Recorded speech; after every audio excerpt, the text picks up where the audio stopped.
pandemia io ero da solo come tutti quanti e le persone che mi mancavano di più erano i miei alunni e quindi ho cercato di stare il più possibile con loro dove erano loro e quindi ho trovato TikTok e Instagram dove loro si riunivano e sono andato lì a stare insieme.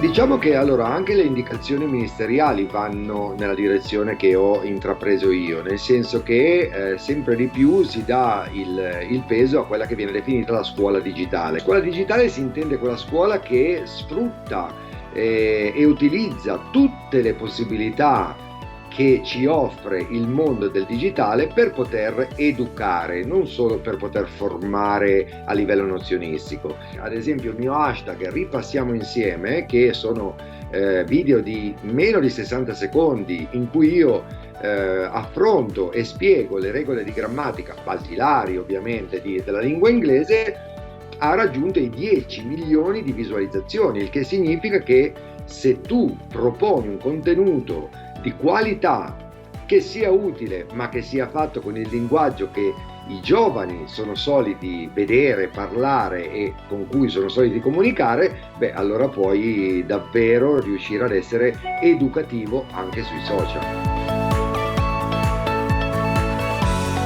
La scuola non è assolutamente al passo con i tempi. Io credo personalmente che la lezione fatta a tubo, la chiamo io, nel senso dove il docente parla e l'informazione deve arrivare all'alunno senza interferenze, quella di cattedra diciamo così, è superata.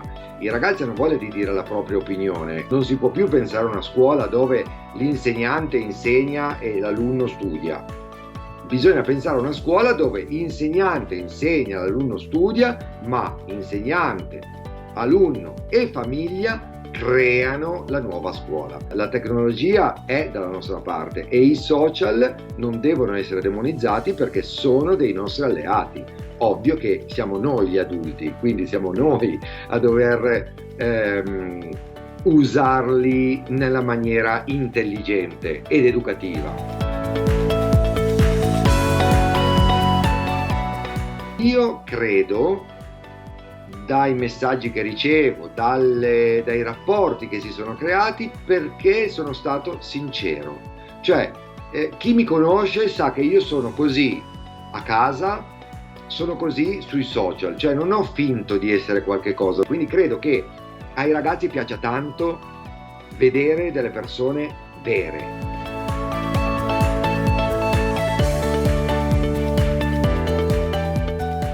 Io vedo intorno a me colleghi che fanno dei lavori meravigliosi senza TikTok, senza social, senza niente.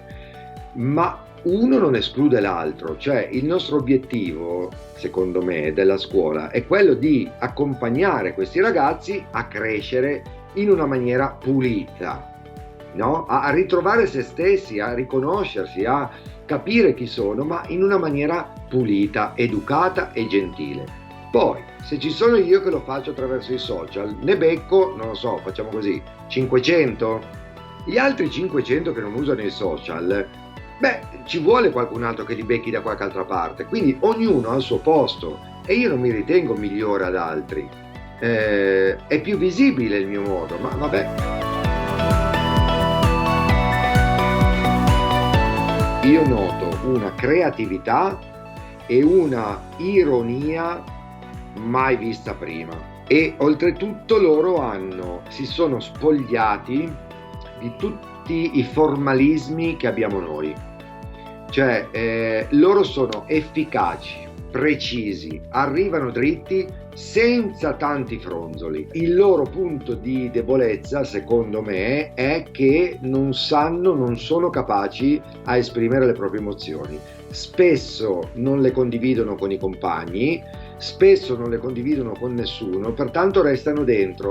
Dobbiamo insegnargliela noi questa cosa qui, cioè siamo noi adulti a dovergli insegnare che si può sbagliare, che possiamo essere fragili, che non significa non essere fighi, che se abbiamo bisogno dobbiamo chiedere aiuto, che se non ci va bene una cosa dobbiamo comunque dirla con gentilezza, ma dobbiamo tirare fuori queste robe, non possiamo lasciarle sedimentare lì, perché altrimenti ci inglobano alla fine.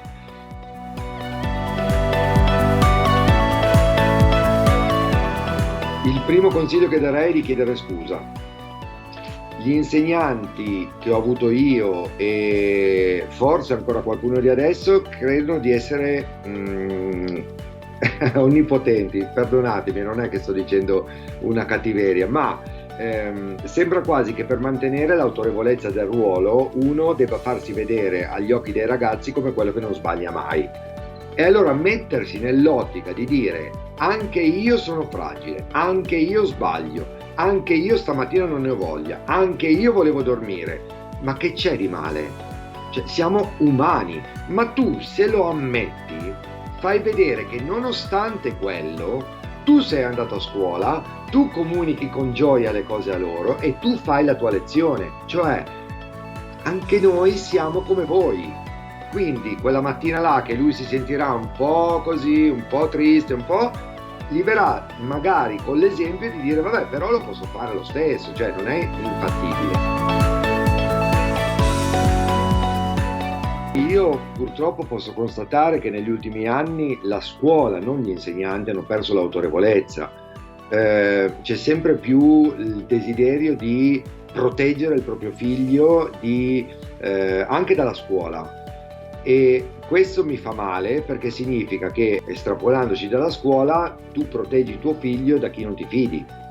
Quindi probabilmente c'è stato qualcosa di sbagliato che però io non so capire, che ha messo quasi contro gli insegnanti con i genitori, quasi fossero due mondi separati.